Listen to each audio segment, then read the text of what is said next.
ये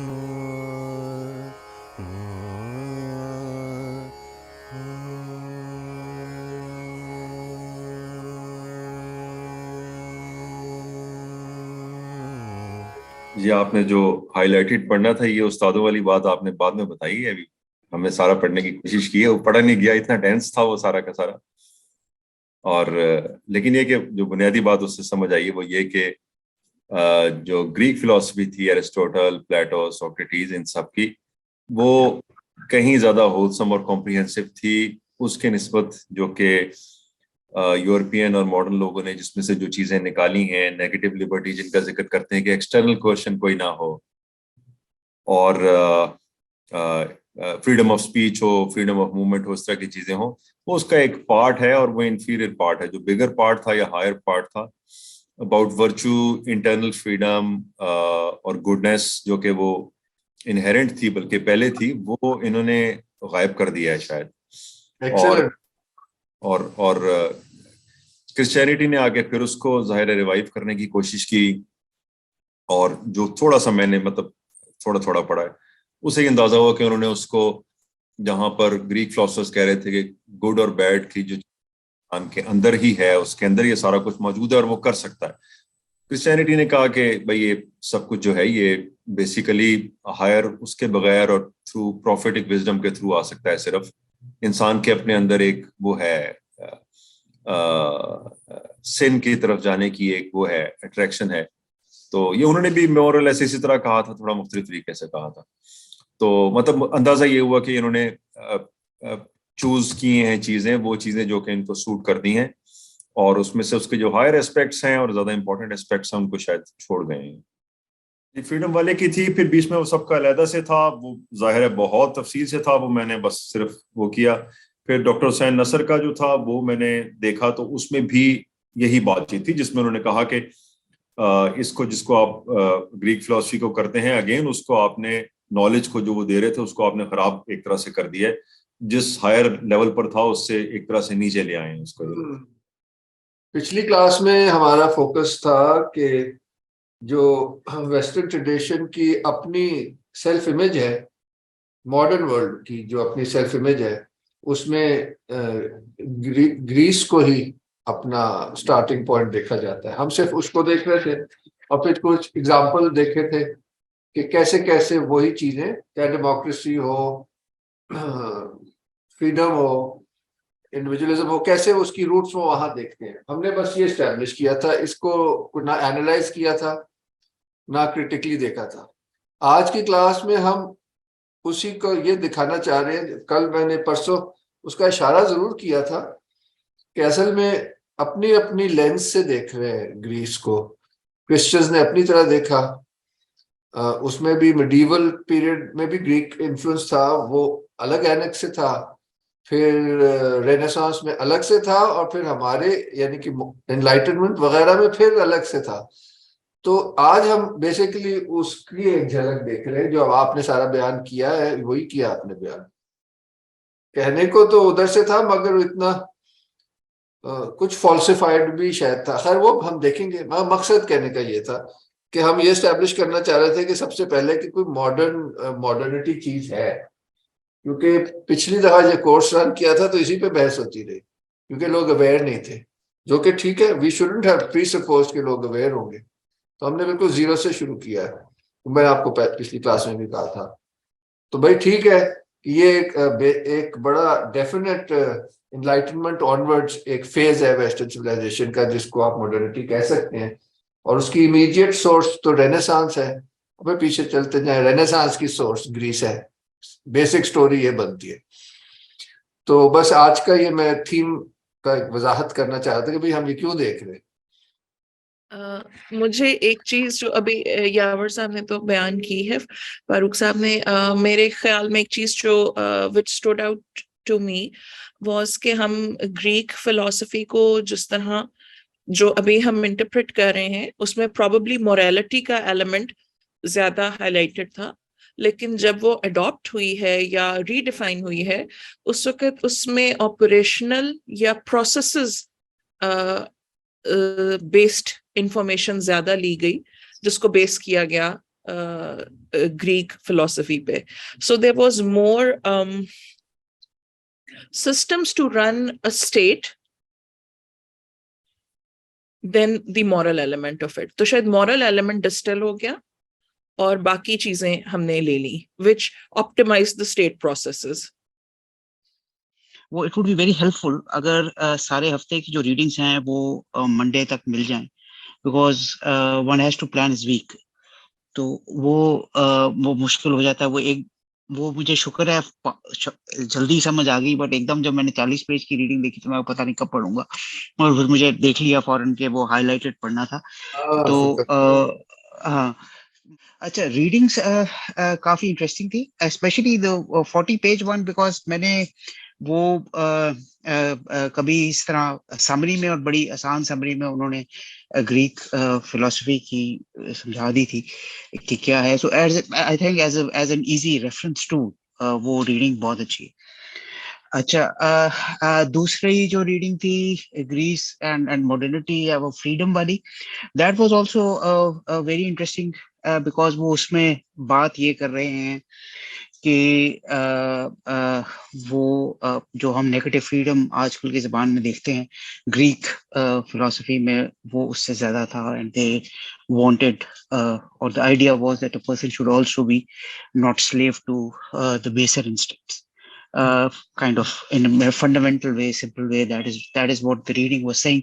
Although एक जगह पे मुझे लगा था कि वो बड़ी interesting intellectual somersault सी लगाई है उन्होंने उस पेपर में, मगर वो I thought I'll refer back to it and point it out, but वो मैं शायद बाद में शेयर कर लूँ अगर मुझे वो दोबारा पढ़ने से भी वही चीज लगी तो.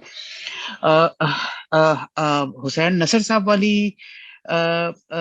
reading भी वो तो, I mean, he was making a slightly different point, although the two are connected in a way. Hussain नसर साहब कह रहे हैं कि वो desacralization का लफ्ज इस्तेमाल कर रहे हैं कि knowledge has been divorced from an absolute truth, right?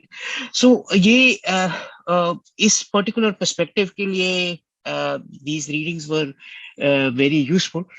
जो इन रीडिंग्स में और मेरे पर्सनल ओपिनियन में जो कवर नहीं हुआ, बट प्रोबेबली इन रीडिंग्स का वो मकसद भी नहीं था, ऑब्जेक्टिव भी नहीं था, वो ये था कि जब आप नॉलेज या वर्च्यू एक एब्सोल्यूट ट्रुथ से ढूंढते हैं तो उसमें it is almost necessary that there will be an element of tyranny. Because अगर वो एब्सोल्यूट ट्रूथ, बिकॉज आप उससे फिर एक ही तरह की नॉलेज इख्तियार कर सकते हैं या हासिल कर सकते हैं which leads you to that absolute truth. और अगर आप वो नॉलेज नहीं कर रहे या आप दूसरी बात कर रहे हैं तो आप एब्सोल्यूट ट्रूथ से हिल रहे हैं, हट रहे हैं. तो ये जब हम मॉडर्निटी को क्रिटिसाइज करते हैं और हम ये बात करते हैं कि इन्होंने ये वाली चीजें निकाल दी हैं, तो इसके पीछे बहुत बड़े रीजंस हैं क्यों निकाल दी हैं. और प्रॉब्ली जब हम एनलाइटनमेंट के सेक्शन पे आएंगे तो हम वो चीजें ज्यादा शायद करेंगे. मगर I think the readings were interesting because ये मैंने पहले ये चीजें नहीं पढ़ी हुई थी, और उसमें अदर देन दिस, और उनका ये मकसद भी नहीं था आई थिंक रीडिंग्स का कि वो you know modernity versus traditional को कंपेयर करें. बट अगर वो नहीं था तो I mean from that perspective it was all right. But सिर्फ ये एक लैक थी चीज. एक बात पिछले ओरिएंटेशन में भी कहना चाह रहा था कि शायद इस कोर्स से गुजरने में, और आज ज़ुबैर साहब तो नहीं आए, सैयद ज़ुबैर, उन्होंने भी ये कहा था कि कुछ थोड़ी जजमेंट हम उसको कह लो सस्पेंड कर दें, क्योंकि ये बहुत सी जो हमारी assumptions है ना उसको चैलेंज करेगा कोर्स. सो ये मैं पहले से ही तो करके, तो thank you very much for your comments. इसमें एक थोड़ा सा था कि वो जो फ्रीडम लिबरल एंड ग्रीस वाला जो था उसमें कुछ चीजें ना बीच बीच में से मिसिंग थी, उससे भी थोड़ा सा गलतफहमी पैदा होती है. मगर if you go through it again वो खुद ही क्लियर हो जाएगी. कई दफा लगता है कि कॉन्ट्रडिक्टरी बात कर रहे हैं, मगर you can discuss it at an appropriate time. और मेरे ज़हन में क्योंकि वो लास्ट वाली बात स्पेसिफिकली, तो मुझे जो उनसे पढ़ के जो फीलिंग आ रही थी या जो शायद मैं उसमें से आकस करना चाह रहा था वो यही था कि जो असली फ्रीडम है वो यही है कि जब आपकी रूह आपकी मट्टी पे गालिब आ जाए। क्योंकि मट्टी से यहाँ पे मेरा मुराद है वो यह है कि जो वो अपनी डिजायर्स की बात कर रहे थे, and most of the time we do realize कि हमारी most of the desires are desired by हमारी सारी कमजोरियां, हमारी सारी वीकनेसेस। तो वो एक मेरे लिए इंटरेस्टिंग पॉइंट था कि किस तरह से उन्होंने ट्रू फ्रीडम को एक्सप्लेन किया है। वो मैं उससे यही आकस कर रहा था कि वही बात है कि जब आपकी रूह आपकी मट्टी के ऊपर हावी हो जाए, दैट इज ट्रू फ्रीडम।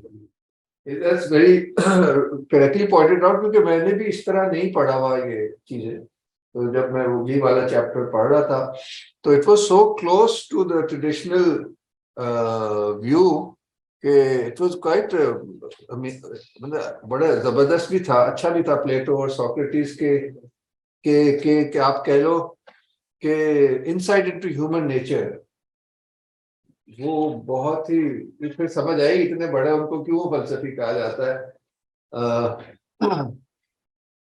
और क्यों इस्लामी फिलासफा और थिंकर्स ने उनको वही वैल्यू दी। एक उनके इंट्रोडक्शंस पढ़ लिए थे, लेकिन उनके आगे काम क्योंकि वो थोड़े इन डिटेल थे और उसमें ऐसी टर्म्स थी कि वो मैं उनसे नाशना था, तो मैंने वो करके मैं उसको बाद में पढ़ूंगा। लेकिन एक बात ये समझ आई, हाँ, वो असल में मकसद नहीं था, मतलब वो मकसद नहीं था। वो मैं आपके साथ अभी उसको जो मुझे उसमें से लेना है वो मैं आपको अभी। लेकिन एक को उसमें एक ये बात समझ आई कि इसकी जितनी भी रीडिंग्स होंगी उनको एटलीस्ट एक बार हम प्रीलिमिनरी तौर पे पढ़ें और फिर उनको दोबारा पढ़ें उसका एनालिसिस करने के लिए, तो फिर हम उससे कुछ अखज़ कर सकेंगे। और इसमें मैंने ये भी अर्ज करना था कि एक होता है कि आप रीडिंग को पढ़ें या एक चीज को देखें to know what it is, और एक होता है कि आप उससे आगे कुछ कुछ कंस्ट्रक्शन कर सकें।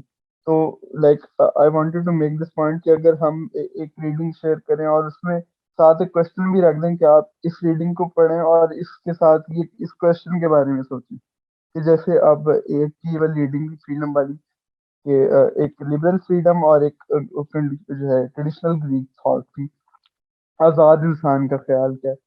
तो उसमें अब मेरा दिमाग इस बात पे चल रहा था कि हुकूमतें किस तरह बन सकती हैं, क्योंकि बीच में अब टोटलिटेरियनिज्म का भी जिक्र था और बहुत ज़्यादा चीज़ें, तो मैं भी उनमें फंसा हूँ उसमें। और ये वाली जो सारी रीडिंग थी ये मुझे इसलिए बहुत जल्दी समझ आ गई क्योंकि सैयद ज़ैद साहब का एक बयान था 2021 में, वो इमाम हुसैन सूफिया के इमाम के नाम से। तो उसमें उन्होंने एग्जैक्टली यही बात की हुई है कि एक आज़ाद इंसान वो होता है कि जो अपने जो है नफ्स को काबू में करके और अपनी डायरेक्शन का तयन कर सके अपनी बॉडी की नीड्स के साइड पे रख के। यही ये हुसैनियत और यजीदियत में फर्क। सर मैं सारी तो मैंने रीडिंग नहीं पढ़ सकी हूँ, लेकिन मैंने एंशिएंट ग्रीक फिलॉसफी की जो रीडिंग पढ़ी उसमें से कुछ बस यही पॉइंट जो मुझे समझ आया कि जो थैलिस जो था स्टार्ट जिसे कहते हैं कि रूट उसके ऊपर करता है, उससे लेके आप अरिस्टोटल तक जब उनके सारे पढ़े कि कैसे प्रोटो साइंटिफिक से फिर एथिकल की तरफ गए, तो उससे वही बात जो कल डिस्कस कर रहे थे कि इन सब ने जो अपनी फिलोसफिकल थॉट्स या स्कूल ऑफ थॉट भी कह सकते हैं उसको, जिस पर बेस थे इनके, जो फाउंडेशन थी वो रीजन थी। मसलन जो कॉन्सेप्ट्स उनके अबाउट लिविंग, थिंकिंग, बिलीव्स, वो सारे जो है रीजन पे बेस करते थे। फिर उसके बाद जो इसका एंड था कि वही वाली बात कि जो इसी को वो मानते हैं एंशिएंट ग्रीक फिलॉसफी को, कि उसी ने जो वेस्टर्न इंटेलेक्चुअल ट्रेडिशन को इंक्लूडिंग वो कहते हैं कि मॉडर्न साइंस को भी जो उनकी साइंटिफिक फिलॉसफी है उसको भी यही बेस करता है। लेकिन उसके साथ साथ उन्होंने बताया कि अपने अपने इरा में इन सब के जो इनके ख्यालात थे, इनकी फिलॉसफी थी, उसने उनकी ट्रेडिशन को भी शॉक किया। मसलन उसकी थोड़े से उन्होंने बताया भी थे कि मसलन जैसे उसने कुछ गॉड्स को चैलेंज किया था ज़ेनोफिन, फिर और उसने कुछ नए मसलन इंट्रोड्यूस भी करवाए थे सोक्रेटिस के बारे में, और फिर कुछ पुराने जो उनके गॉड्स थे उनको मानने से इनकार किया था, तो उस पे फिर उसको जाहिर है वहां से निकलना, यानी उनकी ट्रेडिशंस को भी उनके थॉट्स ने थोड़ा सा हिलाया था अपनी जगह से। सर मैंने ये लिया है इसमें से थोड़ा सा। सही है, मेरे ख्याल से फ्रीडम वाली डिस्कशन मैं, हाँ जी और क्लियर। फ्रीडम फ्रीडम वाली क्या वो नहीं मैं पढ़ सकी हूँ, उसको मैं नहीं गो थ्रू कर सकी। कोई मसला नहीं, अगर आप कीजिएगा, काफी इंटरेस्टिंग है। वो फारूक साहब ने बड़ा एक अच्छा मुझे कमेंट भेजा है, सजेशन। मुझे ये लग रहा था, और अभी मोहम्मद अहमद ने भी कहा था, कि हम वो जो है कह ले, पहले इंसान हर बंदा अपने तौर पर पढ़े ना, और उससे कुछ ना कुछ अखज करेगा। फिर यहाँ की डिस्कशन में जो हमारा इंटेंशन था वो मैं शेयर कर दूंगा, तो शायद ज्यादा मुझे लगता है मुफीद रहे। अगर पहले से ही बता दे तो वो फिर शायद प्रॉब्लम हो ना, वो बीच में पढ़ने में बीच में आएगा ना, कि मैं वो ढूंढूं कि ये जो कह रहे हैं वो मैंने ढूंढना है। तो ये ख्याल था थोड़ा सा। अरीबा ने तो जवाब दे दिया, तो हम अब जल्दी से रीडिंग्स को गो थ्रू करते हैं। मैं सोचता हूँ कि ये एंशिएंट ग्रीक फिलोसफी पे डायरेक्ट जाते हैं, लोगों ने फ्रीडम वाली ज्यादातर पढ़ ली है। चलो उसका पहला पैरा वगैरह देख लेते हैं, वो यूजफुल है। कईयों ने नहीं भी पढ़ी, आई जस्ट रियलाइज्ड। तो ये देख लेते हैं, फ्लो में ही चले जाते हैं।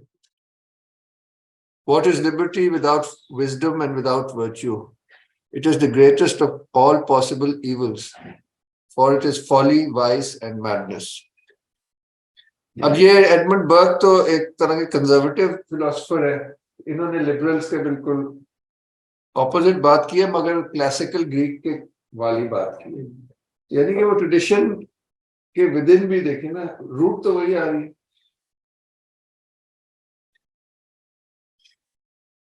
Western civilization is unique among world cultures in the special significance and value it accords to the idea of freedom.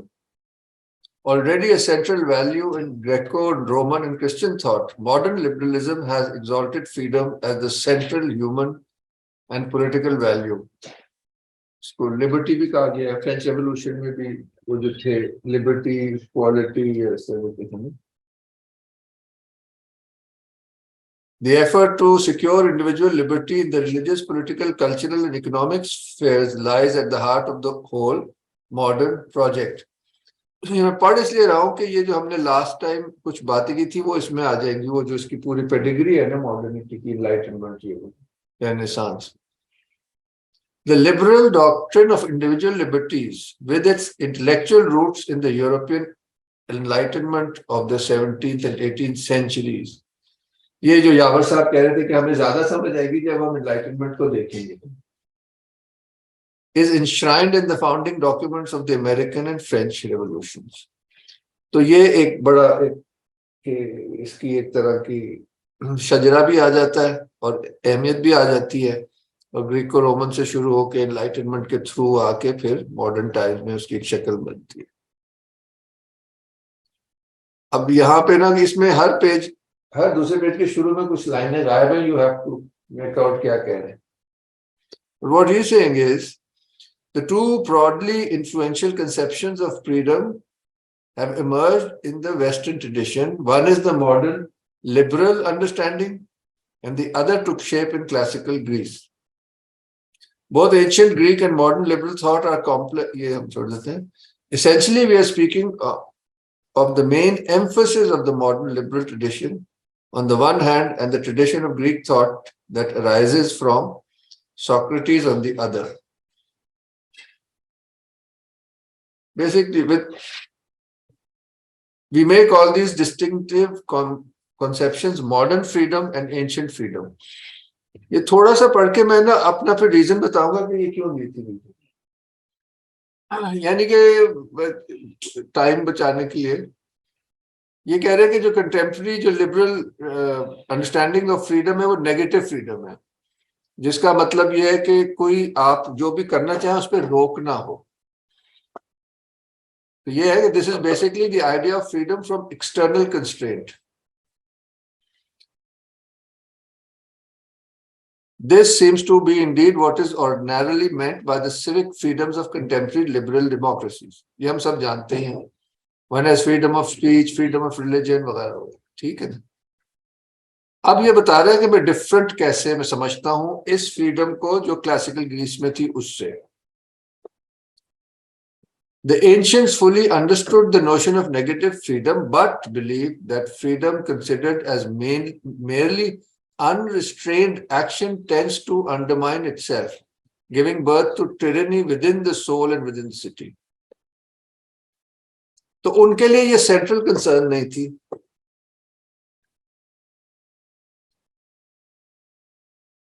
The classical, they warn not only of the tyranny of external constraints, but also of the tyranny of the passions. जो contemporary है वो तो मेरे ख्याल clear है कि भाई हर इंसान को freedom of speech, freedom of action, कोई उससे फर्क नहीं पड़ता। मगर जो ग्रीक्स थे वो क्या कहते थे, मैं वो अब बोल रहा हूँ। The idea of freedom in classical Greek philosophy is centered on an idea of self-mastery, जो बिल्कुल ही और है। The freedom discussed in classical philosophy is not the ability to actualize one's desires, whatever they might happen to be. Freedom is rational self-government. The ability to act according to one's rational judgment without bondage, either to external coercion or by irrational desires and passions, जैसे हतीम कह रहे थे। अब ये पढ़ लेते हैं Socrates का। Then do you think that the man is free who is ruled by bodily desires and is unable to do what is best because of them?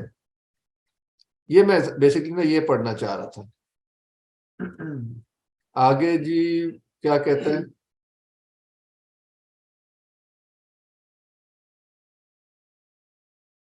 वो तो बिल्कुल उल्टा है। वो कहता है आप समझते हैं कि जो टायरेंट है, जो उसका दिल चाहता है वो करता है, तो वो तो सबसे ज्यादा इंस्लेव्ड है अपनी डिजायर्स की। Why? Because the highest part of himself, his reason, is tyrannized by his shifting passions and appetites. Then the tyrannized soul, to speak of the soul as a whole, also will least of all do what it wishes, but being always perforce driven and drawn by the gadfly of desire, it will be full of confusion and repentance. यानी कि पता होते हुए कि ठीक क्या क्या करना चाहिए, आप कुछ और करते हैं, तो ये दो हिस्से हो गए ना। वो आगे आप लोग खुद पढ़िएगा, बहुत ही सेंट पॉल वाला बड़ा खूबसूरत है इसका, वो भी बड़ा इंसाइसिव है। क्या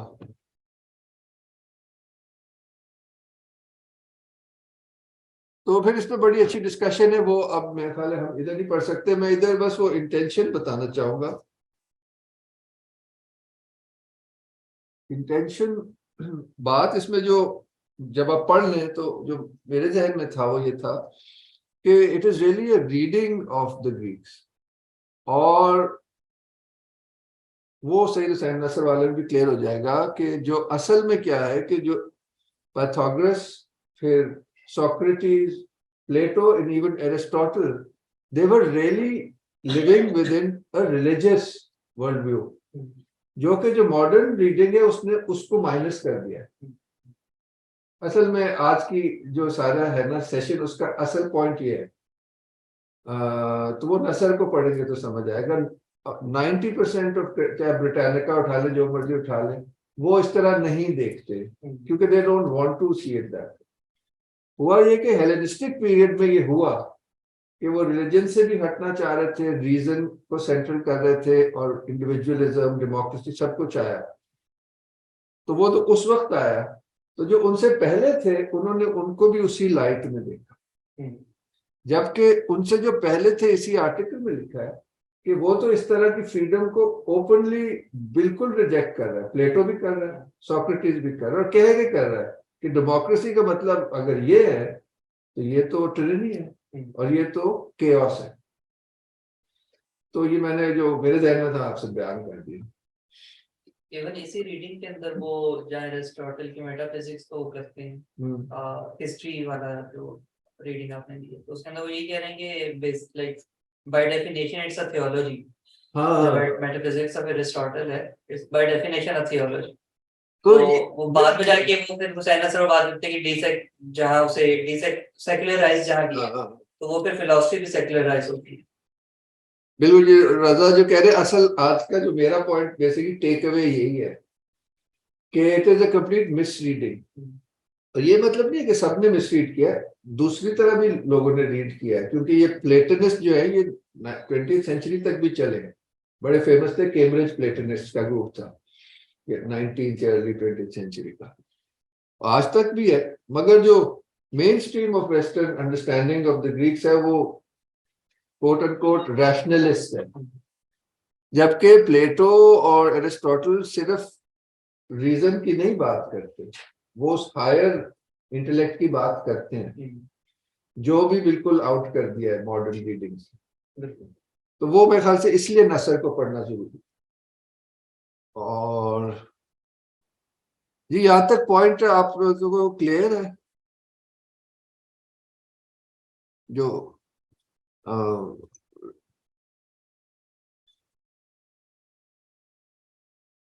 जी लीना जो मैं पॉइंट कह रहा था, वो तो आर्टिकल आप पढ़ेंगी तो फिर ही। अच्छा जी। अब हम अभी है 5-6 मिनट, हम अगले पे चलते हैं। उसका इंट्रो असल में ना पिछले सेशन से भी लिंक करता है, once again to show the centrality of Greek thought to modernity's understanding of itself, if I remember correctly. मैं साथ साथ जैसे फारूक साहब ने भी कहा है कि मकसद भी बताता जाओ ना, क्यों ये चूज किए चीजें। इस वक्त हम इसका बस ये इंट्रो पढ़ लेते हैं, फिर नेक्स्ट सेशन में बाकी कर लेंगे।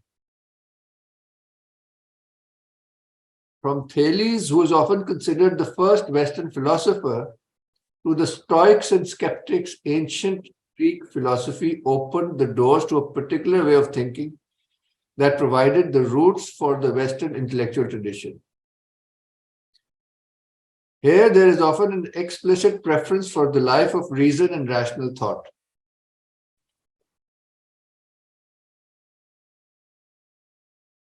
We find proto-scientific explanations of the natural world in the Milesian thinkers, and we hear Democritus posit atoms, indivisible and invisible units, as the basic stuff of all matter. With Socrates comes a sustained inquiry into ethical matters and orientation towards human living and the best life for human beings. With Plato comes one of the most creative and flexible ways of doing philosophy, which some have since attempted to imitate by writing philosophical dialogues. Plato's student Aristotle was one of the most prolific of ancient authors. आगे चले जी. The Hellenist, Epicurus, the Cynics, Stoics and Skeptics developed schools or movements devoted to distinct philosophical lifestyles, each with reason at its foundation. अब इन्होंने ना ऊपर से लेके नीचे तक सबको एक ही वो रीजन की बेस पर, वो लोग तो जैसे आपने कहा थियोलॉजिकली भी सोच रहे थे, और इनफैक्ट इनकी प्रैक्टिस थी स्पिरिचुअल। वो सारा उन्होंने कहा ये तो बस ऐसे ही सुपरस्टिशियस थे, क्योंकि उस जमाने के लोग करते थे, ये भी करते। उनकी फिलॉसफी का मकसद ही नहीं रह जाता, सेल्फ डिसिप्लिन का कोई मकसद ही नहीं रह जाता, जबकि ये हेलेनिस्टिक एज तक चेंज आ चुका था। तो ये बस इधर यही पॉइंट दिखाना था, और जो मैंने फिलोसफर्स चूज किए उसमें भी यही दिखाना। With this preference for reason came a critique of traditional ways of living, believing and thinking. ये जो है ये लोग ये करना चाह रहे थे enlightenment वगैरह में, this is what they wanted, to be free of religion and all of that. और ये हेलेनिज्म में हुआ था, तो वो पीछे नहीं हुआ था, तो उन्होंने कहा वो भी ऐसे ही था। रीडिंग के मिस रीडिंग की बात का जी ये वाली जो भी आपने लाइन पढ़ी है, ये this is enlightenment thought justifying the project की जस्टिफिकेशन वहां से, दैट्स माय कंटेंशन। उसको बहुत बेहतर तरीके से नसर वगैरह ने कहा, मैं तो जो मेरी समझ है उसका इशारा कर रहा हूँ, क्योंकि मैं I am not a scholar of philosophy, मगर जो इम्प्रेशन आता है पढ़ के, क्योंकि रिसेंटली बल्कि कल ही मैंने एक इसलिए मैं ज्यादा वसूख से कह रहा हूँ कि जबरदस्त किताब पढ़ी नहीं शुरू की है, विच इज प्रूव्स एग्जैक्टली कि ये तो बाकायदा मिस्टिक्स थे या उस ट्रेडिशन में थे, और सारा जो पाइथागोरियनिज्म की बात की है, और इवन एरिस्टोटल तक, using their text and their students text, और वो मिसरीडिंग ना करें, तो जो वो कह रहे हैं वो पढ़े तो बहुत क्लियर है वो। I might share if needed, किसी को इंटरेस्ट होगा तो मैं कुछ आपसे उससे शेयर करूंगा।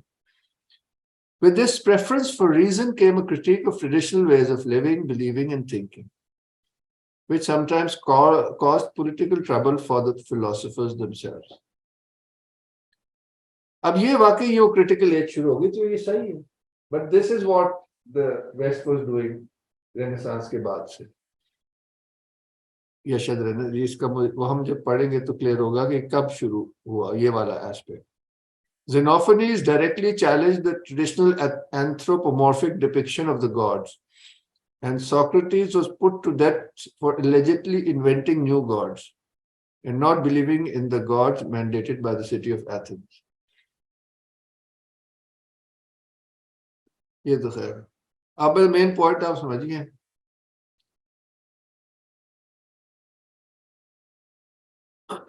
Epicurus and Xenophanes claimed that the mass of people is impious, since the people conceive of the gods as little more than superhumans. तो वो उन्होंने कहा भाई ये आदमी जैसा तो नहीं हो सकता खुदा। In short, not only did ancient Greek philosophy pave the way for the Western intellectual tradition, ये मेरा जुमला असल में शेयर करना चाहता हूं, including modern science, but it also shook cultural foundations in its own time. तो इस सेंटेंस के लिए चूज किया। तो जो मेन मेरा मुद्दा है मैंने उसका सिर्फ अभी उसको एक्सप्रेस कर दिया। अब हम जब वो हिस्से पढ़ेंगे तो मेरा ख्याल है वो क्लियर हो जाएगा। तो ये हम जी अब थोड़ा थोड़ा देख लेते हैं, पढ़ना तो आपको खुद ही होगा। अगर हम इसमें जो मेरा पॉइंट है, एंड आई शेयर यू, अभी इन से बात कर रहा था कि वो जो एक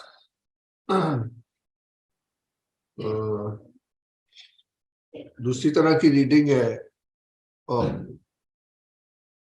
तो पाइथागोरियन, एरिस्टोटेलियन, सोक्रेटिस से लेके प्लेटो से लेके एरिस्टोटल और फिर नियो प्लेटोनिस्ट तक उस पे किताब है। उसमें भी ये लिखा है कि कैसे मिस रीडिंग भी है इस हिस्से की, जो कि ज्यादा मेटाफिजिकल था, स्पिरिचुअल था। तो वही मेरे जहन में है बैक ऑफ द माइंड, और यानी कि हमें इन चीजों को अनक्रिटिकली नहीं पढ़ना चाहिए, ये भी जरूरी है, क्योंकि ये खास पर्सपेक्टिव से लिखी गई है। ये भी एक पॉइंट है, ये समिया साहिबा के हवाले से स्पेशली कह रहा हूँ कि मतलब इन्होंने एक उसकी अंडरस्टैंडिंग दी है, हम उसको हमारे ख्याल से उसको क्रिटिकली देखना चाहिए। तो ये हमारे ध्यान में रहे, क्योंकि ये बिल्कुल स्टैंडर्ड तरीके से लिखी हुई है ये वाली जो है बुक, यह आर्टिकल। हम इसलिए पाइथागोरस को देखेंगे, पार्मेनिडीज को, प्लेटो को, एरिस्टोटल को। पाइथागोरस भी बिल्कुल एक तो मिस्टिक भी था, उसका स्कूल ऑफ मिस्टिसिज्म भी था, और उसकी सारी एक्सप्लेनेशंस भी जो थी ना वो मेटाफिजिकल थी। पार्मेनिडीज का ये भी प्रॉब्ली इसी स्कूल से था, और इसकी एक पोएम है जो बेसिकली एक तरह का ना सफर है इस दुनिया से, इसकी क़यूद से, जैसे बड़े बड़े औलिया का होता है, he goes into the divine realm। तो वो अब वेस्टर्न को तो समझ आना बड़ा मुश्किल बात है, मगर फिर भी है ऐसे लोग जिन्होंने उसको इस तरह लिया, मगर दोनों तरह। और फिर हाँ जी, पार्मेनिडीज में एक और इंटरेस्टिंग चीज जो मुझे इसमें मिली वो ये कि वो प्लूरैलिटी ऑफ बीइंग से इनकार करते हैं, जैसे कि सब कुछ एक ही है। तो वहदतुल वजूद का जो बाद में मैंने ये कह रहा था एक वो तब से वो उसने एक्सप्लेन किया होगा। अब देखिए हम लोग जब अपने एंगल से देखते हैं तो इतना क्लियर है, वो कहता है कि ये वहदतुल वजूद वाली बात कर रहा है, ये जो असल में है बस वही है, बाकी चीज उसके मुकाबले में। तो ये रैशनल सोच नहीं है, ये कुछ और है ना, और उसी की तलाश होनी चाहिए। प्लेटो का जैसे आप इसमें क्या कहा आपने, अभी फ्रेश पढ़ा है, आप ही बताएं यार। प्लेटो का वो वैसे हिस्टोरिकल ज्यादा बता रही है, इसके अंदर ज्यादा डिटेल से उन्होंने वो थ्योरी ऑफ फॉर्म्स एक प्लेटो की है कि जो जो चीज भी फिजिकल वजूद रखती है उसकी कोई एक आला मिसाल जो है वो किसी और कह लें कि इस मटेरियल वर्ल्ड से बियॉन्ड कुछ ना कुछ एग्जिस्ट करता है जिसकी वो रिफ्लेक्शन है, तो हकीकत का ही अक्स जो है वो उन टर्म्स के अंदर उसे एक्सप्लेन कर रहा है। तो उसको क्रिटिसाइज भी किया है, उसको नहीं, वो सिर्फ उन्होंने एक्सप्लेन किया है। हाँ, बस माइनर सी कमेंट्री है, उसके ऊपर ज्यादा डिटेल नहीं। फिर आ जाते हैं जी एरिस्टोटल, इनकी आपको क्या खास इसमें प्रेजेंटेशन?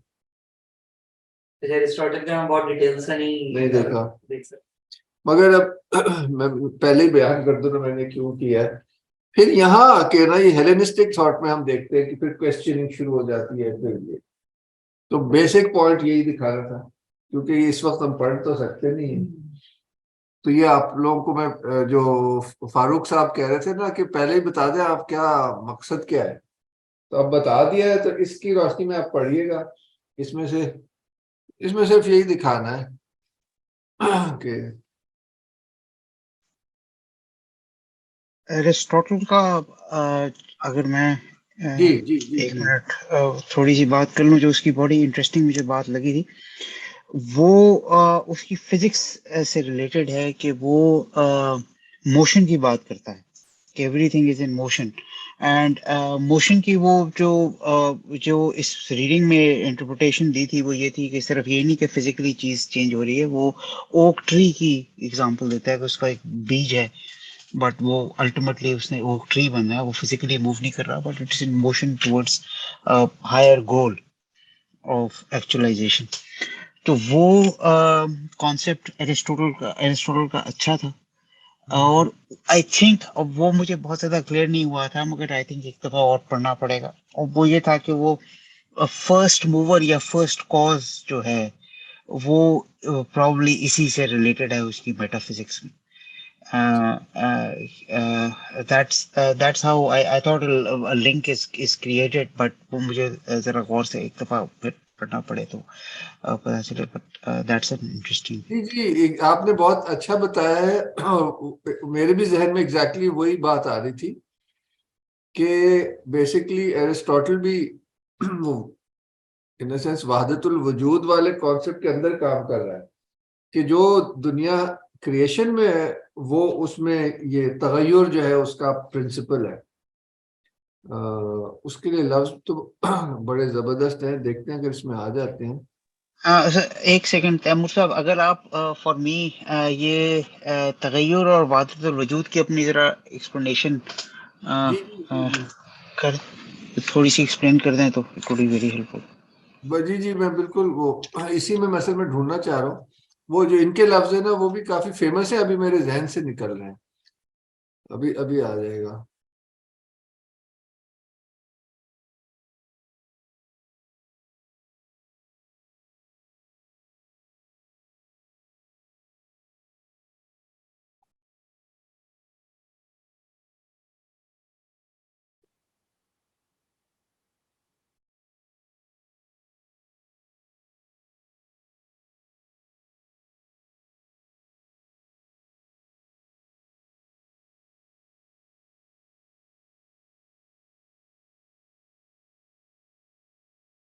मेरा मतलब है कि वो जो है ना, the unmoved mover is the famous definition of the ultimate cause, basically God की बात कर रहा है। तो वो अनमूव्ड मूवर हम कह रहे हैं कि वो वजूद या गॉड है, हम अपनी जुबान में कहें तो जी, जो इन एग्जिस्टेंस है उसमें तगय्युर का मतलब चेंज, वही आ तो एरिस्टोटेलियन ही टर्मिनोलॉजी हमारे यहाँ भी आती है असल में कि that which is in change defines the created realm but behind is the unmoved mover. ये मुझे आइडिया लग रहा था। मगर ये भी कहा जाता है कि प्लेटो का ज्यादा फोकस ऊपर था, यानी कि वो जो अनमूव्ड वाला है, इसलिए आर्किटाइप्स की जो बात कर रहे हैं जिनको आइडियाज का है, और उसके बैकग्राउंड को रखते हुए एरिस्टोटल इस दुनिया को ज्यादा समझना चाह रहा था। तो उसमें दोनों, असल में एरिस्टोटल में दोनों चीजें, और बहुत ही मतलब है, ही रियली अमेजिंग। आप लोग पढ़ेंगे इंशाल्लाह जब हम इस्लामिक फिलोसफी पे आएंगे ना, तो फाजिल साहब आपको ये चीजें बड़ी बेहतर तरीके से। अब ये देखिए, जो मैं उस दिन भी समझाना चाह रहा था, form is thus both the physical shape but also the idea by which we best know particular things. Form is the actuality of matter which is pure potentiality. और इसको अरबी में भी एग्जैक्टली इस तरह ही कहते हैं। एक्चुअलिटी आप देख रहे हैं, इसमें एक्ट है, जो अभी यावर साहब भी कह रहे थे, मोशन और चेंज आ जाता है, वो चीज है जो क्रिएशन में आ गई है। तो इसमें एक्ट का लफ्ज आता है, और अरबी फलसफे में इसको कहते हैं फेलियत में है। क्या कहते हैं एग्जैक्टली टेक्निकल लफ्ज क्या? Bill fail. नहीं, बिल फेल है, कोई चीज बिल फेल है, यानी कि it has in the world of change and वो जो है ना, पोटेंशियलिटी के मतलब बिल कुव्वा, पोटेंट यानी कुव्वत, उसमें कुव्वत रखती है कि वो जाहिर हो, अभी हुई नहीं है, तो उसको अरबी में कहते हैं बिल कुव्वा। तो एग्जैक्टली वही टर्मिनोलॉजी, ये अब आप इंशाल्लाह देखेंगे आगे। This is very interesting. अरबी में बिल्कुआ कहते हैं पोटेंशियलिटी को। हाँ, इस लफ्ज पे भी गौर करें कि पोटेंट यानी कि पावर है ना, कुव्वत है। जी जी जी बिल्कुल, ये बड़ा वही। और यहाँ पे वो पोटेंशियलिटी आई थिंक लफ्ज यूज हुआ है जी। इन एक्ट बिल फेल एंड बिल कुव्वा। ये जिसमें लिखा है, in acorn is potentially an oak tree in its essence. और फिर टाइम में वो एक्चुअलाइज जो होता है, तो वो तो बहुत ही शक्ल के बड़ी खूबसूरत वो है और सही है, मगर इसको सिर्फ रैशनलिस्ट फिलोसोफर कहना ठीक नहीं है। इसके पास वो idea of form and matter है, वो आप देखें तो ये इधर आ जाएगा। हाइलोमॉर्फिक जो है ना, इधर आता है, अभी हमने देखा था हाइलोमॉर्फिक। ये यू सी, मैं जो कह रहा था, क्योंकि एरिस्टोटल प्लेटो का ही शागिर्द था, तो like Plato Aristotle talked about forms but not in the same way as his master. Plato के लिए फॉर्म्स जो है वो डिवाइन आर्कीटाइप्स हैं, जिसको इब्न अरबी कहते हैं ऊयून साबिता, द अनचेंजिंग एसेंसेस। ऊयून कहते हैं एसेंस को, या स्प्रिंगिंग पॉइंट को, जहां से कोई चीज सादिर होती है, तो किसी तो साबिता यानी कि they are unchanging, they beyond time. तो एग्जैक्टली वही बात है। तो ये खैर आप लोग खुद ही पढ़िएगा। इधर मैं सिर्फ ये जरूर बताना चाहूंगा, क्योंकि इसका ताल्लुक फिर होगा जो हम आगे चल के साइंटिफिक मेथड की जब क्रिटिक करेंगे ना, उसमें ये शायद काम देगा काफी ज्यादा। एरिस्टोटल माइट कॉल दिस, अच्छा ही, चलो मैं इसको समराइज करूं। जो एरिस्टोटेलियन कॉस्मोलॉजी है, उसमें हर चीज का एक मैटर है, यानी कि एक मिट्टी है, और एक उसका फॉर्म है, मॉर्फी है, जो उसका एसेंस है। मैंने उस दिन भी कोशिश की थी बात करने की। तो वो जो एसेंस है, that really comes from the platonic forms. इससे काफी टेक्निकल है, वो मैं अभी उसमें जाना नहीं चाह रहा, जो अपनी जगह बहुत इंटरेस्टिंग है, मगर अभी बिसाइड्स द पॉइंट हो जाएगा। अभी हम छोड़ देते हैं, आप फिलॉसफी में पढ़ेंगे, ये आपको इसमें इसमें एक चीज थी, वो मुझे कंफर्म नहीं, जो वजूद और माहियत की बात की जाती है, वो यही मैटर और फॉर्म वाली चीज ही होगी। अच्छा, इधर जो वजूद इस्तेमाल हो रहा है, वो उसका एक्चुअल वजूद हो रहा है। एक तो वजूद वो है ना, सही सही सही, इसलिए कंफ्यूजन हो जाती है। उसमें टीचर चाहिए, वो फाजिल साहब आएंगे, वो यही करते रहे ईरान में। इसको मेरे ख्याल मेन पॉइंट तो मैं आपसे कह ही चुका हूँ, क्योंकि इतना ज़्यादा पढ़ना तो मुश्किल होगा। ये पाइथागोरस को का तो आपने बता दिया, एक नजर देख लेते हैं। Ancient thought was left with such a strong presence and legacy of Pythagorean influence. ये बात है। ये ट्रांसमाइग्रेशन की बात कर रहे हैं, उसको बहुत ज्यादा पता नहीं। ये इंटरेस्टिंग है। Plato and Aristotle tended to associate the holiness and wisdom of number, and along with this harmony and music with the Pythagoreans. इधर ये बिल्कुल, इसमें नसर और लोग भी यही कहते हैं कि बेसिकली पाइथागोरियन ट्रेडिशन ही चल रहा है at the back of it.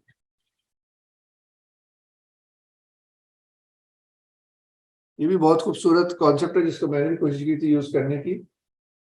Perhaps more basically, the number at least are the concept of the limited and unlimited. Nothing in the cosmos can be without limit. याद होगा पिछली class में मैंने कहने की कोशिश की थी या किसी और को कहने की कोशिश की थी, आपको नहीं, इंक्लूडिंग नॉलेज। अब हम अगले पे, मेरे ख्याल है we should now move to Seyyed Hossein Nasr. इसका इंटेंशन ही अभी मैं शेयर कर सकता हूँ, वरना ना टाइम हमारा निकल जाएगा। We should just go to Epicureanism just to see the change. I think Epicurus ये तो है कि उसका मिसअंडरस्टैंडिंग है।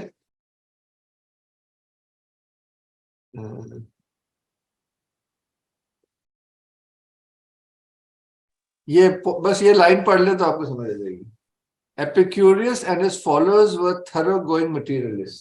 ये बहुत बड़ी चेंज है प्लेटोनिज्म से और even Aristotelianism. Everything except the void, even the human soul, is composed of material bodies. ये एक मिस्ट्री है कि 2500 साल 2000 साल पहले ये एक सिर्फ मॉडर्न टाइम्स में ऐसी सोच डेवलप हुई और एक जब हुई तो उधर ही उन्होंने इसको पकड़ लिया। वैसे एक तरह से देखा जाए तो एपिक्यूरियस एक तरह के सूफी भी थे, राहिब भी थे। मतलब वो प्लेजर के एडिनिज्म की बात करते थे, इन अ सेंस नहीं कि हमें जिंदगी में हर जगह प्लेजर हासिल करना है। वो इस सेंस में कहते थे कि जितना मिले, मतलब डिजायर्स को खत्म करके, मतलब तुम्हें हाईएस्ट की डिजायर खत्म हो जाए कि मुझे क्या मिलेगा, तो तुम एक ब्रेड को भी एंजॉय कर सकते हो ना फुलेस्ट फॉर्म। वो तो उसकी डिटेल है फिलॉसफी की, जो उन्होंने पहली लाइन में उसको कहा है कि लोग समझते ही हैं मगर ऐसे था नहीं। मगर वो जो कुछ भी था वो इस दुनिया में ढूंढने की कोशिश कर, the best way to live in this world. क्योंकि बियॉन्ड क्लास में अब ये वो टाइम आ चुका है ना हेलेनिज्म का, कि वो अब क्वेश्चन हो रहा है सारा कुछ। तो बस इधर यही पॉइंट कहना था, तो कोशिश कीजिएगा। अब हम अगले पे चलते हैं, सईद हुसैन नसर पे।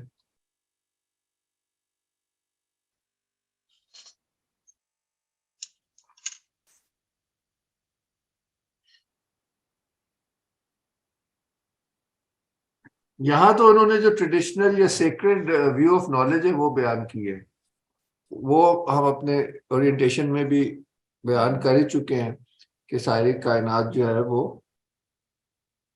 खुदा की सिफात पर उसकी बुनियाद है, और असल जो नॉलेज है वो उस हकीकत की नॉलेज है ना, कि हमने कायनात में हर चीज को हक से पैदा किया है। क्या तुम, और हमने पैदा इसलिए किया कि तुम उसको जान जाओ, उसको जान जाओ, खुदा।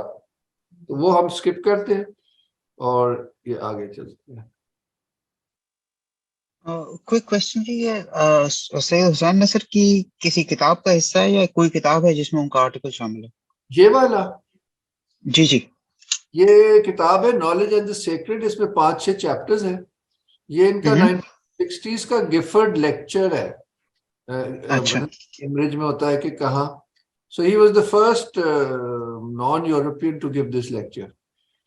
सो अच्छा, वो मेनी डेज होता है मेरा ख्याल है। तो उसमें से जी ये गिफर्ड लेक्चर, हाँ ये किताब निकली। तो अच्छा, इट्स क्वाइट मतलब अमेजिंग बुक, मगर बड़ी ज्यादा डिटेल्ड टाइप है। ये चैप्टर भी ठीक है। काफी लंबा है, तो मैंने उसमें से अपने काम की चीजें निकाली हैं। अच्छा, तो ये हुसैन नसर साहब का लेक्चर है as series of gift lectures, मतलब गिफ्ट लेक्चर्स में शामिल उनका एक लेक्चर है और इसमें इस किताब में वो गिफ्ट लेक्चर्स शामिल है। हाँ, ये बेसिकली पूरी किताब है, इट्स अवेलेबल, और it is real, in fact it is the gift lectures. Okay,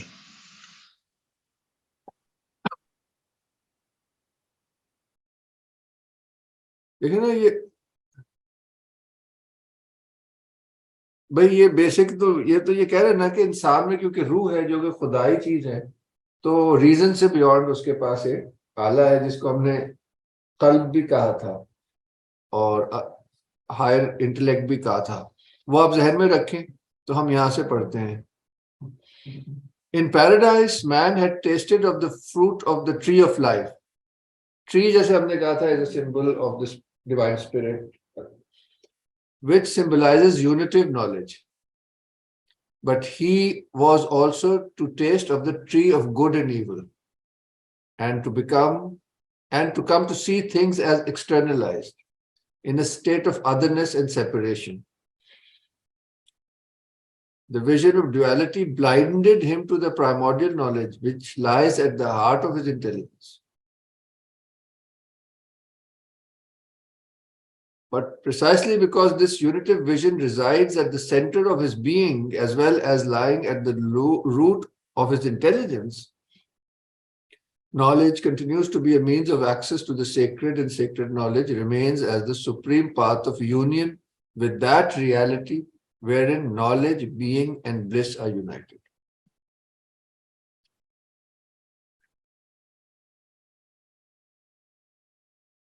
So he's just reiterating the sacred understanding of knowledge. अब हम आगे चलते हैं, जो हमारा मकसद है, अभी हम दिखाना कुछ और चाह रहे हैं।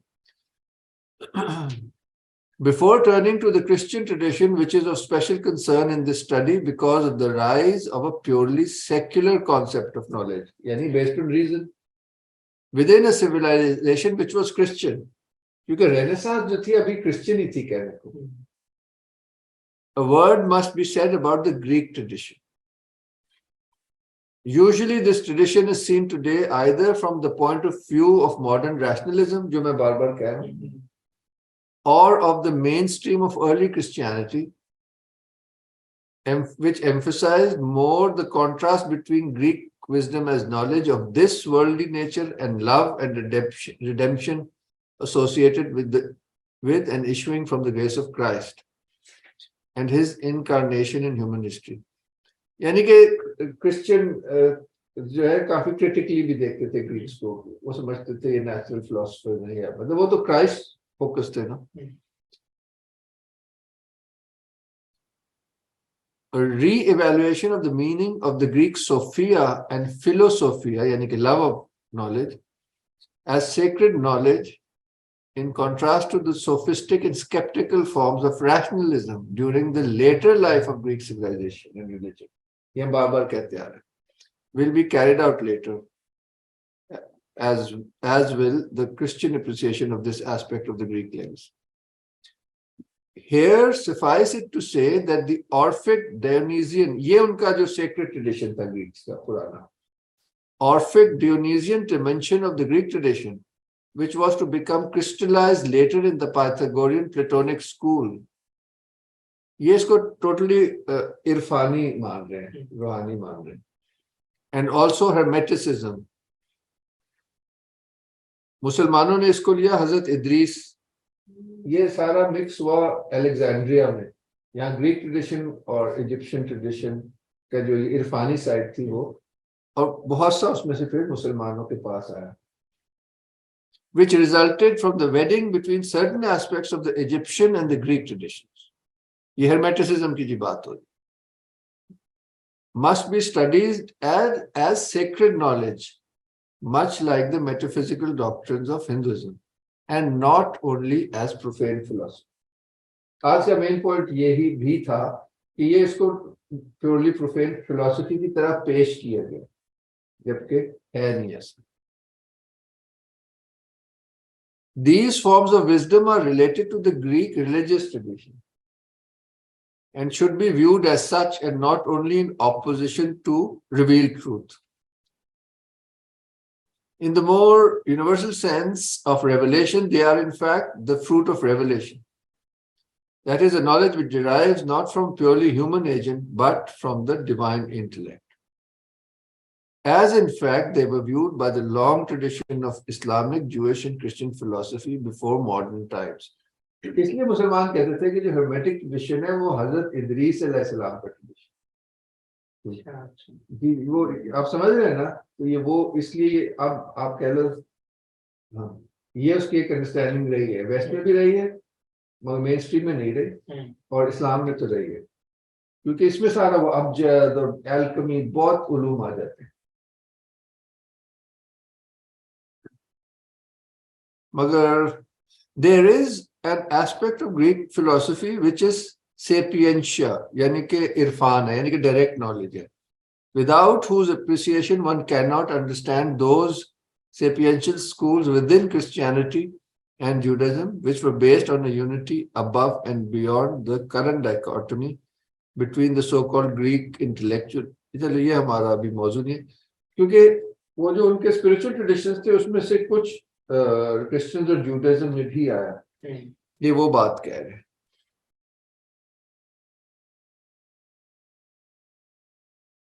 A major problem in the rediscovery of the sacred root of knowledge and knowledge of the sacred is the type of interpretation of Greek philosophy which has dominated the mainstream of Western thought in modern times. ये मेरा basic मुद्दा था. And which has caused an eclipse of the sapiential quality of certain aspects of the Greek intellectual heritage and obliterated the real nature of the content and meaning of the message of many Christian and Jewish sages who are simply excused away as being Neoplatonic, as if this term would somehow magically annul the inner significance of doctrines of a sapiential character. और क्योंकि ये जो orientalist हैं वो westerners हैं, तो 19th century में बड़े आराम से अभी तक थोड़े बहुत बाकियात हैं, तो इब्न अरबी और इस्लामिक मिस्टिसिज्म को भी कहते हैं बेसिकली नियोप्लेटोनिज्म, क्योंकि वो इतना मिलता जुलता है तो वो समझते हैं उधर से ही लिया है, कुछ सारी टर्मिनोलॉजी तो ली है और सिर्फ उसको माना भी है, मगर उसकी रूट्स तो कुरान है, जो अब लेटर ओरिएंटलिस्ट तो यही कहते हैं। अब हम जी अगले पॉइंट पे आ जाते हैं, क्योंकि ना बेसिकली गिफर्ट लेक्चर ने कैम्ब्रिज वहां दे रहे हैं, तो ये इसलिए वेस्टर्नर्स को ही मुखातिब हैं, तो उनके ट्रेडिशन की बात कर रहे हैं, ये भी हमें इसको कॉन्टेक्स्ट में लाना चाहिए। The process of desacralization of knowledge in the Occident, यानी कि waste, begins already with the ancient Greeks, among whom the first instance of the rise of an anti-traditional society is to be seen in this cycle of human history. ये वो Hellenism की बात कर रहे हैं कि वो एक ग्रीक थॉट का एक खास फेज था. According to him, that's like the first instance. जो anti-traditional society सेटअप होने का वो पहला इंस्टेंस था, उससे पहले ऐसा कभी नहीं हुआ. देखिए ना, अब एरिस्टोटल, प्लेटो तक वो रिलीजियस थे. ऑल्दो हमारा असल डिस्कशन तो मॉडर्निटी का है, मगर ये उसकी एक डिटेल है, मैं भी शायद इतना नहीं इसकी बात करनी चाहिए थी, मगर करनी चाहिए, क्योंकि हम देखेंगे जब हम इस्लामिक वाला पढ़ेंगे कि उसमें भी इसके ये पॉजिटिव एस्पेक्ट इस्लाम ने लिए हमारे इंटेलेक्चुअल ट्रेडिशन में, तो ये इसका कह लो एस्पेक्ट है. The loss of the symbolist spirit already decried by Plato, यानी कि प्लेटो के वक्त में ऑलरेडी ये चीज शुरू हो चुकी थी, वो क्रिटिसाइज कर रहा था. यहाँ तक कि एक जगह मैंने पढ़ा है कि प्लेटो कह रहा था कि हमारे यहाँ के जब ये स्कल्पचर है ना, ये बड़ा नेशनलिस्टिक होने लगा है, और वो कह रहा था वो इजिप्शियन देखो, वो अभी भी नोबल, और वो यानी कि it is based on sacred conception of art, तो वो इस तरह की उसकी है. और ये हम भूल जाते हैं कि ये मेडिटेरेनियन सारा लिंक था, और इजिप्ट और ग्रीस का बहुत ज्यादा लिंक था. बहुत सी चीजें असल में ग्रीस इजिप्ट से मांगी, वो लोग पढ़ने इधर आते थे. और ये कहते पाइथागोरस ने भी अपने बहुत से उलूम इजिप्शियन सेजेस से लिए, प्रीस्ट से, क्योंकि ज्यादा पुराना ट्रेडिशन था। जैसे तुम लोग तो बच्चे हो, वो डायलॉग्स नहीं है बड़े मजे के।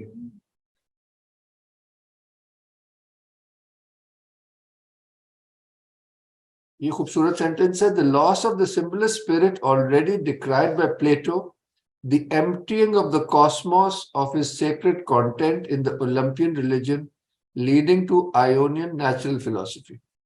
The rise of rationalism as independent of intellection or spiritual knowledge, and many other important transformations mark this process of desacralization. तो ये वही है कि क्या क्या फिर वो जो दूसरे स्कूल्स बने ना, witness to the rise of Sophism, Epicureanism, जो भी बात हो रही थी, Pyrrhonism and the New Academy, and many other schools based on rationalism or skepticism, which eclipsed almost totally the sacramental function of knowledge and reduced knowledge to either ratiocination or simple mental acrobatics, thus making it necessary to distinguish between knowledge and wisdom, as well as bringing about the reaction against Greek philosophy as a whole, which was to come with Christianity. वो तो उस तरह की को नहीं मानेंगे ना Christian. With the post-Renaissance, what the post-Renaissance came to call the Greek miracle is, from the traditional point of view, a miracle in reverse, because it substituted reason for the intellect and sensuous knowledge for inner illumination.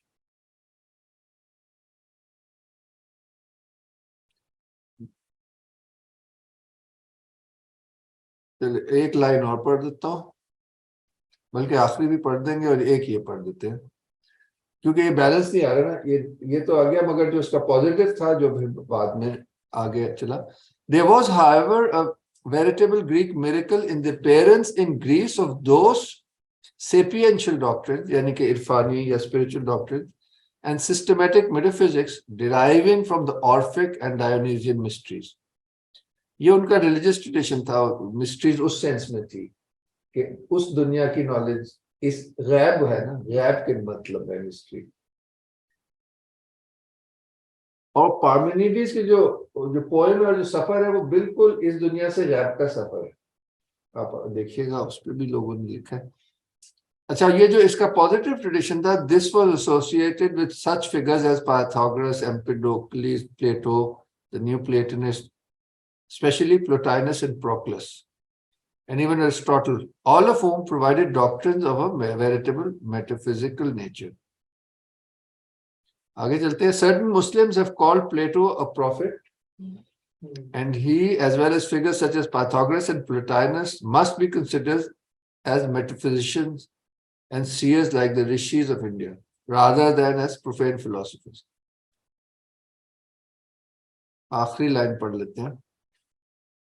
The belief of Muslim philosophers that the Greek philosophers had learned their doctrines from the prophets, especially Solomon, and that philosophy derives from the niche of prophecy, if not verifiable historically, nevertheless contains a profound truth, namely the relation of this wisdom to the sacred and its origin in revelation, even if this revelation cannot be confined in the strictly Abrahamic sense to a particular figure or prophet.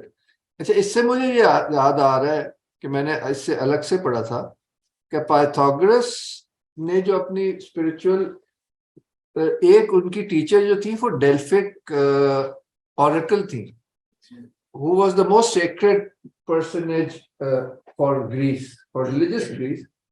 तो वो visionary होती थी, वहां पे temple में रहती थी, सारा वो पूरा सीन है. तो वो उनसे भी ट्रेनिंग हासिल की थी, जिससे भी और भी प्रूव हो जाता है कि उन्होंने मिस्टिकल ट्रेनिंग भी हासिल की थी और मेटाफिजिकल भी, from the source in a sense, क्योंकि वो नॉलेज पास होती थी ना from one two the other temple में.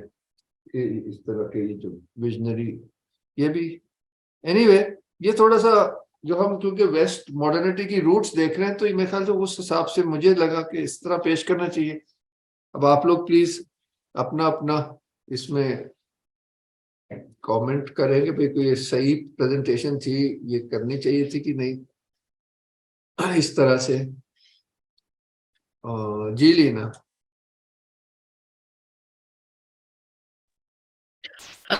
मुझे लग रहा है probably शायद जब अगले डॉट्स भी मिलेंगे तो इनको कनेक्ट करने में it would fall in place. अभी obviously हम लोगों के लिए ये random pieces of and bits हैं, तो थोड़ा सा कनेक्शन बनाना इस स्टेज पे शायद मुश्किल हो, लेकिन आई एम प्रिटी होपफुल कि ये इंशाल्लाह जब और क्लियर हो जाते हैं तो ये नेटवर्क पूरा बनकर चीज सामने आएगी, इंफॉर्मेशन। बिल्कुल आपने सही कहा। और असल में मैं जो ओवरऑल एक तरह की मैट्रिक्स देना चाह रहा हूँ, क्योंकि ये तो over a long period of time आप कभी भी पढ़ेंगी ग्रीक फिलोसफी का आगे पीछे, तो उसको आप ताकि प्लेस कर सके। अगर प्योरली कंटेम्प्रेरी स्टैंडर्ड बुक्स देखेंगे तो उसमें नहीं मिलेगा। I think this is a more news कह लें या ज्यादा 3 डायमेंशनल रीडिंग है, एक नजर से आपने सारों को नहीं देखना। बिल्कुल कंटेक्सचुअलाइज्ड है ये। और दूसरा ये है कि traditional Islamic philosophy and even metaphysics में ये फिगर्स आएंगे, क्योंकि बहुत बड़े लोग थे, मतलब कि आज तक हम जैसे ना कि इस्तेमाल करते हैं एवरीडे लैंग्वेज में, अरबी, फारसी, उर्दू में वो कॉन्सेप्ट्स हैं, और अंग्रेजी में भी जो कि एरिस्टोटल से आ रहे हैं, और वो मुसलमानों ने उनको कबूल किया। जी नौशीन, आप कुछ कहना चाहिए?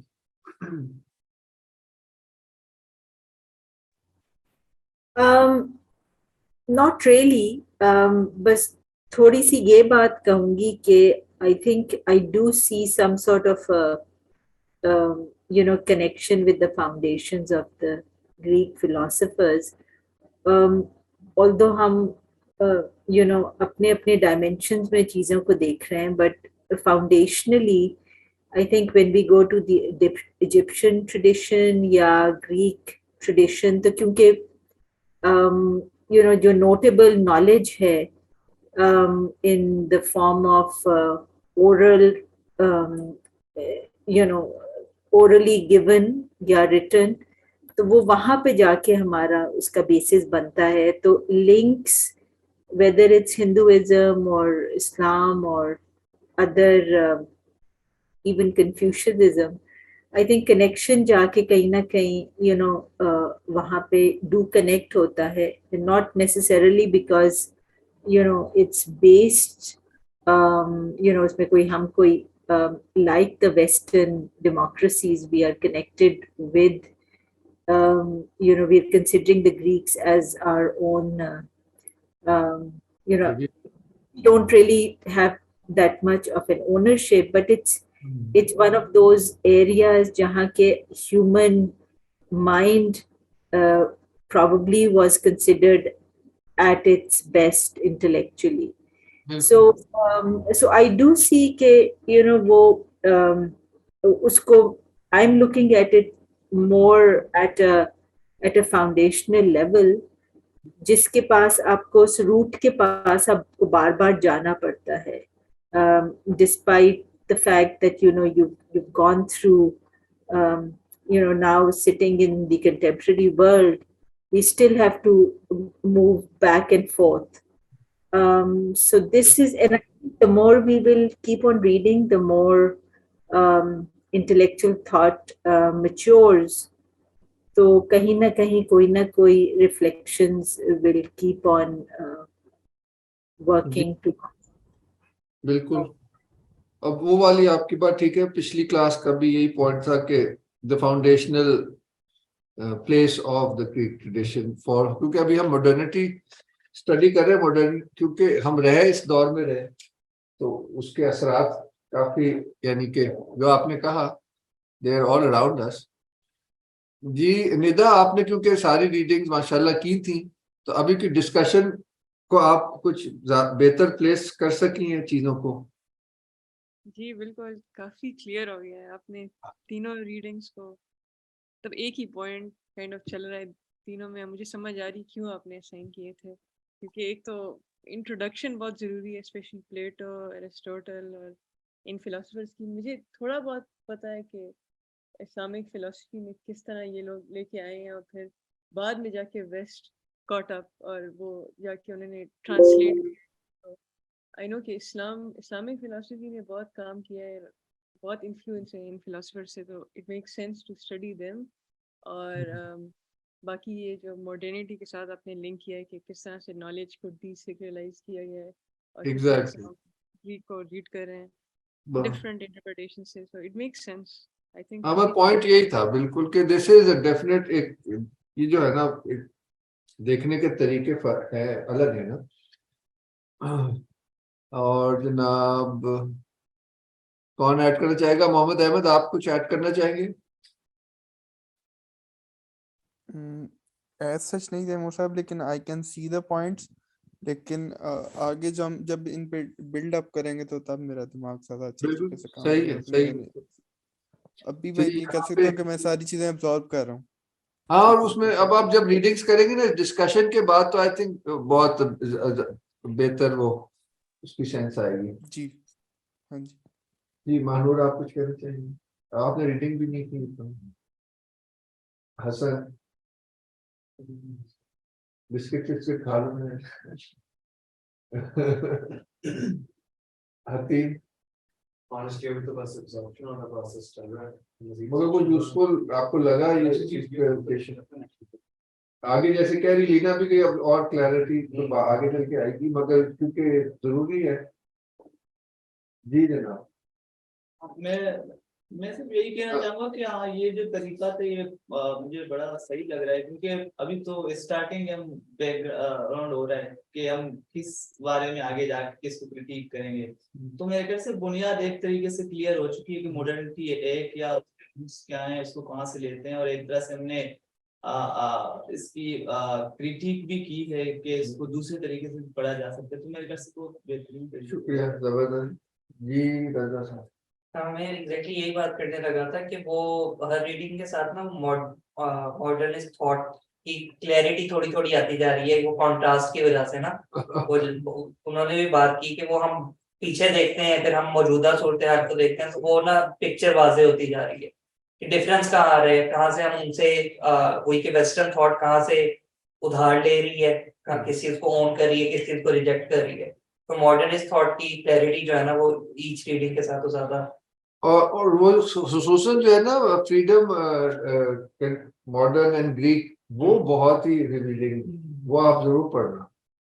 13 या 18 पेज है, कितने ऐसे 11 थोड़े से हैं। इट्स अमेजिंग, उसी में क्लियर हो जाता है। उसमें भी वो शुरू में जहाँ वो डेफिनेशन देते हैं, वहां से मेरे ज़हन में आता है कि हम जैसे हमारा जो इल्मुल इत्तलाक है, वो बिल्कुल वही वाली बात है कि नफ्स के ऊपर काबू पाना है, वो उसी कॉन्टेक्स्ट के अंदर आजादी की बात कर रहे हैं कि जिसके अंदर हमारे फिलोसफर जो है बात कर रहे हैं 100%। जबकि मॉडर्न थॉट बिल्कुल उसके 180 डिग्री पर है।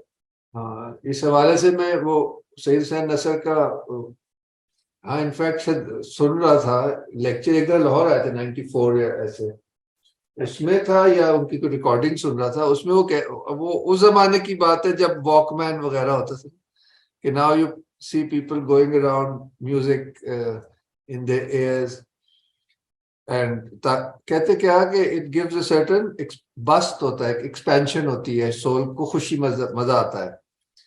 तो क्योंकि कह रहे हैं कि वेस्टर्न कल्चर की बुनियाद है freedom of the self, freedom of the ego. तो कहते जबकि ट्रेडिशन की बुनियाद है फ्रीडम फ्रॉम द ईगो। तो वो वही बहस हो रही है, वो जो आर्टिकल है ना फ्रीडम वाला, एग्जैक्टली यही, और एरिस्टोटल और सोक्रेटिस भी यही बहस कर रहे हैं। तो दिस और एक जुमले में उन्होंने बड़ा कि जो मॉडर्न फॉर्म्स हैं वो आपको इसको करती हैं फ्री। जनाब अरीबा, आप कुछ कहना चाहेंगी? और तो आपने रीडिंग्स तो अभी नहीं पढ़ी।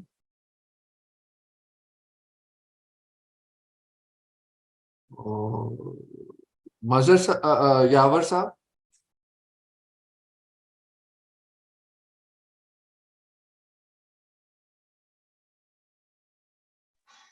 सॉरी, मुझे अनम्यूट बटन ढूंढने में प्रॉब्लम है। नहीं, नो एडिशनल टेक्स्ट।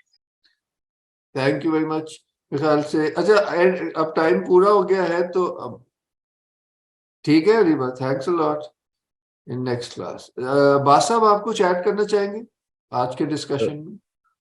जी जी, मैं असल में कनेक्ट करना चाहूँगा जहाँ से हमने कल जुमे की डिस्कशन को जिस पॉइंट पे ख़त्म किया था, बस एक छोटा सा कमेंट उसमें मैंने ये कहा, गुजारिश की थी कि आप इस पे ज़रूर सोचें कि when reason is cut off from intellection, divorce from intellect, तो फिर जो रिकंसिलिएशन ऑफ द ऑपोजिट्स है या जो डुअलिटीज़ हैं उनको ट्रांसेंड करना रीज़न के लिए on its own it's impossible. उसकी एक एग्जांपल अगर आप यहाँ देखें, और जैसे डॉक्टर नासर ये कहते हैं कि जो डीसेक्रेलाइजेशन ऑफ नॉलेज जो है इसके वजह से हुआ है loss of the symbol spirit. अच्छा, अब इसको मैं, ये जो loss of the symbol spirit है, इसको मैं जो पहली जो प्रेजेंटेशन तैमूर साहब ने दी थी जिसमें मॉडर्न वर्ल्ड व्यू को जब वो एक्सप्लेन कर रहे थे तो उन्होंने बताया था कि किसी भी शय में जो क्वालिटेटिव एस्पेक्ट है उसको सब्जेक्ट की डोमेन में ले गए हैं, और जो क्वांटिटेटिव एस्पेक्ट है उसको कह दिया कि ये ऑब्जेक्टिव रियलिटी का हिस्सा है। अब आप इसमें देखें कि when reason is cut off from intellection, तो एक ही शय जो एक्सटर्नल वर्ल्ड में पाई जाती है, ये रिकंसाइल करना मुश्किल हो रहा था कि वो एक हस्ती है, उसी के अंदर क्वालिटेटिव और क्वांटिटेटिव एस्पेक्ट यूनाइट कैसे हो सकते। तो उन्होंने कहा कि एक डोमेन सब्जेक्टिव डोमेन बना दो जिसमें क्वालिटेटिव एस्पेक्ट जिसका ओरिजिन है, और एक डोमेन बना दो जो ऑब्जेक्टिव है जिसमें क्वांटिटेटिव एस्पेक्ट है। तो ये precisely because of the fact कि रीजन ऑन इट्स ओन ये हजम नहीं कर पा रहा था कि एक ही हस्ती है, एक ही वहदत है, एक कोई शय है, उसके अंदर क्वांटिटी और क्वालिटी यूनाइट कैसे हो सकते हैं, ये यूनियन ऑफ द ऑपोजिट्स कैसे हो सकता है। एक ये एग्जांपल। दूसरी एग्जांपल, एक डुअलिटी जिसको रीजन क्या कहते हैं हजम नहीं कर सकता, वो नॉलेज और बीइंग की डुअलिटी है। क्योंकि जिस प्लेन में, प्लेन ऑफ द सोल जो है, ये जो फॉर्मल प्लेन है, इसमें ये डुअलिटी जो है वो पाई जाती है। ये डुअलिटी जो है ये ट्रांसेंड नहीं हो सकती। क्या कहते हैं, नॉलेज और बीइंग अलग अलग पोल्स ही आपको नजर आएंगे बेसिकली। तो वो ट्रांसेंड करने के लिए ही, वो कहाँ ट्रांसेंड होती है, वो तभी होती है जो उसको शायद डॉक्टर नासर ने भी जिसको कहा था, in the heart, when the eye of the heart is activate. तो या फिर अगर रीजन जो है if it is guided and illumined by the intellect, तो फिर वो इन डुअलिटीज और ऑपोजिशन को डुअलिटीज और ऑपोजिशन की तरह नहीं देखता है, इनको देखता है complementary aspects of one single reality. तो वो जो ऑपोजिशन या डुअलिटी है वो कॉम्प्लीमेंटैरिटी में बदल जाती है। ये वो रीजन है जो कि which is guided by the intellect या गाइडेड बाय द रेवलेशन। अगर डाइवोर्स कर देंगे रीजन को इंटेलेक्ट से, तो फिर वो जो ऑपोजिशंस हैं वो एब्सोल्यूट नजर आएंगे फिर रीजन को, और कोई नतीजा रीजन नहीं निकालेगा सिवाय इसके कि ये रिकंसाइल नहीं हो सकती। ये एब्सोल्यूट सेपरेशन है, सब्जेक्ट ऑब्जेक्ट की एब्सोल्यूट सेपरेशन है, क्वांटिटी क्वालिटी की एब्सोल्यूट सेपरेशन है। और शायद डेकार्ड इसी वजह से फिर उसने दो कंपार्टमेंट बना दिए थे, क्या कहते हैं, subject thought, plane of thought और प्लेन ऑफ एक्सटेंशन। मैं उसके बारे टर्मिनोलॉजी ज्यादा नहीं मैं पुट फॉरवर्ड कर रहा, उसकी डिटेल में नहीं जा रहा, बस मेरा मेन कमेंट ये था। एक और बात मैं करना चाह रहा था, एरिस्टोटल के कॉन्टेक्स्ट में एक पार्टिसिपेंट ने ये अनमूव्ड मूवर की बात की थी, तो उसमें मेरे ख्याल मैं ब्रीफली बस एक कमेंट करूंगा कि एरिस्टोटल ने मूवमेंट को इस तरह डिफाइन किया, it's a passage from potency to act, from potentiality to actuality. तो जो अनमूव्ड मूवर है, जो गॉड है, उसमें कोई चीज ऐसी पोटेंशियलिटी है ही नहीं जो कि एक्चुअलाइज हो सके, क्योंकि पहले से सब कुछ एक्चुअलाइज्ड है। तो चूंकि पहले से सब कुछ एक्चुअलाइज है, तो वो जो पैसेज की जरूरत नहीं है from potency to act, hence वो अनमूव्ड है बेसिकली। तो बस ये मैं कमेंट करना चाह रहा था। थैंक यू जी। आखिरी कमेंट तो बहुत यूजफुल था, थैंक यू। मुझे भी उसका connection movement and beyond movement वाली जो आपने बात, एक्सेलेंट जी। आई होप सबको अच्छा लगा होगा और इल्यूमिनेटिव लगा होगा। तो इंशाल्लाह आखिर में वो यावर साहब का कमेंट था कि सारी रीडिंग्स मंडे को दे दे। असल में हमारा एक्सपीरियंस ये रहा है कि वो ज्यादा रीडिंग्स दे दे तो लोग पढ़ते नहीं है। तो मैंने अपने जहन में बनाया था, मगर कहना चाहिए था कि ये 2-2 दिन का गैप होगा कि आप ये 2 दिन में ये वाली पढ़ ले, 2 दिन में ये वाली पढ़ ले। तो हाँ, एक सॉरी, एक वो मैं उसमें पिछली बात मुकम्मल नहीं कर पाया, उसमें एक चीज रह गई थी कि अब चूंकि हमने जो क्वालिटीज हैं उनको सब्जेक्टिव बना दिया ना, वो ऑब्जेक्टिव रियलिटी का हिस्सा नहीं है। तो अब इसको मैं रिलेट करना चाहूंगा जो डॉक्टर नसर ने कहा, loss of the symbol spirit. वो इसलिए कि किसी भी शय में उसमें जो उसकी जो सिंबॉलिक वैल्यू है वो उसकी क्वालिटीज में छुपी होती है। तो जो जो सिंबलिज्म है उसको हमने ऑब्जेक्टिव रियलिटी का फिर हिस्सा नहीं बनाया, मतलब उसको हमने ऑब्जेक्टिव रियलिटी से अलग कर दिया, उसको सब्जेक्टिव बना दिया। तो वो जो सिंबॉलिक वैल्यू थी शय की वो क्वालिटीज में थी, और क्वालिटीज को हमने बना दिया कि ये तो सब्जेक्टिव। इसको फिर डॉक्टर नसर कह रहे हैं this is the loss of the symbol spirit, कि वो जो ऑब्जेक्टिव जो रियलिटी का हिस्सा था, द थिंग एज सिंबल, वो फिर नहीं रहा बेसिक। बस यहाँ ये इससे फिर मेरे ख्याल बात कंप्लीट हो जाएगी। Thank you. ये इंशाल्लाह ये बहुत यूजफुल थी और आगे ये बात बार बार आएगी भी और खुलेगी भी, और बहुत यूजफुल, ये ध्यान में रखने वाली बात है, ये दो एस्पेक्ट्स हैं। अच्छा जी, बहुत शुक्रिया सबका। इंशाल्लाह अब हम नेक्स्ट क्लास फ्राइडे को मिलेंगे। तो सॉरी, मैं यही समझूं फिर रीडिंग्स एक एक करके मिलेंगी? मैं पहले उसको, मैं आपको इस दफा पहले से बता दूंगा। पहले लेट मी सी कि रीडिंग्स कौन सी देनी है, अगर ज्यादा नहीं होंगी तो एक साथ दे दूंगा, वरना आई सजेस्ट के ये इतने टुकड़ों में आए। अच्छा ठीक है। और इफ पॉसिबल ये जिस किताब का हिस्सा है सैयद हसन नसर का, ये हसन हुसैन नसर का, इस किताब का कोई लिंक मिल सकता है या कोई जी मेरे पास है, बिल्कुल है वो। मैं फिर ऐसा करता हूँ, मैं व्हाट्सएप को क्लटर नहीं करना चाह रहा, वो एक फोल्डर बना देता हूँ ड्राइव में, ये एक्स्ट्रा रीडिंग्स है जो भी, तो वो बुक में वहाँ डाल दूंगा, तो जिसको चाहिए वो फिर देख सकता है, वो बुक डाल देता हूँ। Absolutely absolutely, thank you so much, thank you. ये बहुत आला हो जाएगा, थैंक यू सो मच, जज़ाकल्लाह।